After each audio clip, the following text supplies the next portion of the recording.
There is a moment that often surprises outsiders the first time they truly sit with Filipinos, not as tourists, not as observers, but as guests or friends.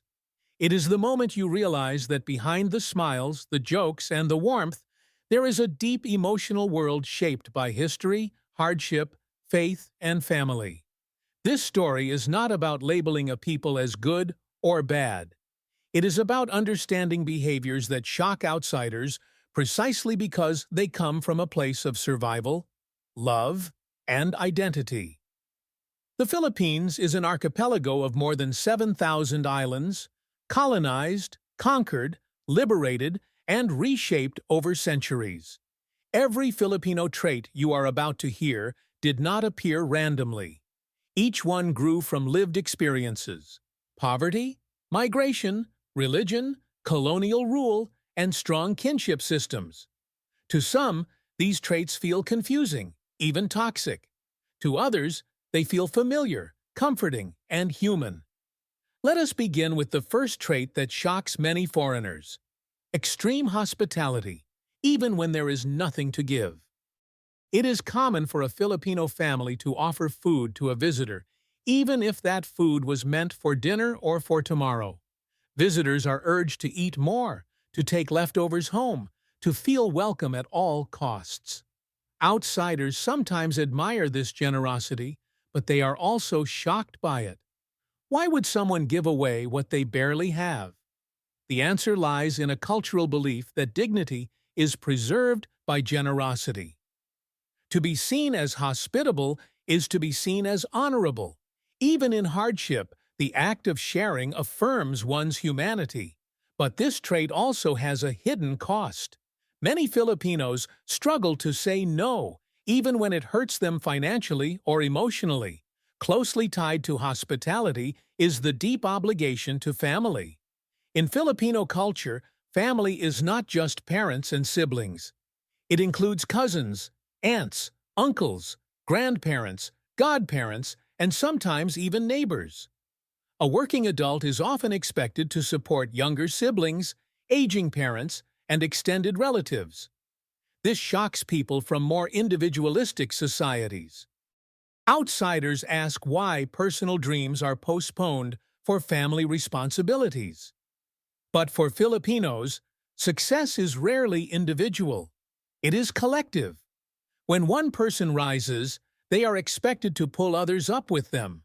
This sense of duty creates strong support systems, but it can also create pressure, guilt, and silent resentment that few talk about openly. Another trait that surprises people is the tendency to avoid direct confrontation. Filipinos often communicate indirectly. They soften criticism, avoid blunt honesty, and prefer hints over outright refusal. To outsiders, this can feel dishonest or passive-aggressive. But within the culture, it is a way of preserving harmony. Causing embarrassment or shame is considered deeply hurtful. This is why many Filipinos will say maybe when they mean no, or agree outwardly while feeling differently inside. The emotional burden of keeping peace, however, can lead to unspoken conflicts and misunderstandings that slowly build over time. This brings us to a powerful cultural concept known as shame sensitivity. Filipinos are highly aware of how they are perceived by others. Reputation matters deeply. Being embarrassed publicly can feel devastating. This sensitivity encourages politeness, humility, and respect, but it can also silence people. Many struggle to speak up against abuse, injustice, or unfair treatment because doing so risks social judgment. Outsiders sometimes mistake this silence for weakness, but in reality, it is the result of a cultural system that prioritizes social cohesion over individual expression. One trait that often confuses foreigners is the Filipino relationship with authority. On the surface, Filipinos appear respectful and obedient to leaders, teachers, bosses, elders, and officials. Titles matter. Age matters. Hierarchy matters. But beneath this respect lies a quiet skepticism. Many Filipinos have learned through history to survive under changing rulers. They comply outwardly while adapting internally. This duality can appear contradictory, respect paired with quiet resistance. It is not rebellion in the loud sense, but resilience in the subtle one. Another shocking trait is how humor is used in painful situations. Filipinos joke during funerals, laugh during disasters, and turn hardship into memes. To outsiders, this can seem insensitive or strange. But humor is a coping mechanism. It is a way of reclaiming control in situations where control is lost. Laughter does not mean pain is absent. It means pain is being carried together. In a country frequently hit by typhoons, earthquakes, and economic hardship, humor becomes emotional armor. There is also a noticeable tendency to compare oneself to others. Social comparison is deeply embedded in Filipino society. Questions about job status, salary, marriage, and children are common, even among distant relatives. This shocks outsiders who value privacy. But in Filipino culture, these questions are often not meant to invade, but to place someone within a social context. Unfortunately, this habit can fuel insecurity, competition, and pressure to appear successful, even when reality says otherwise. One trait that often sparks controversy is the strong influence of religion. Christianity, particularly Catholicism, shapes daily life, moral values, and social norms. Faith provides comfort, structure, and hope. It brings communities together through rituals and shared beliefs. But it can also create internal conflict, especially for younger generations who struggle to reconcile traditional teachings with modern realities. Outsiders sometimes see Filipinos as overly religious, but for many, faith is a survival tool, not just a belief system. Another shocking aspect is the culture of endurance. Filipinos are taught, often implicitly, to endure hardship quietly. Complaining is discouraged. Perseverance is praised. Sacrifice is normalized. This trait creates incredibly resilient people, but it can also normalize suffering.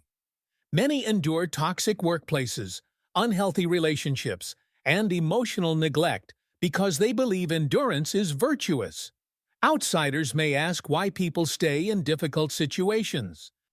The answer lies in a cultural narrative that glorifies sacrifice as strength. Finally, there is the complex relationship Filipinos have with identity and validation. Due to centuries of colonization, there remains a lingering sensitivity to foreign approval. Western standards of beauty, success, and progress still influence local perceptions. Compliments from outsiders are often cherished deeply. Criticism, however, can sting more than expected. This does not mean Filipinos lack pride.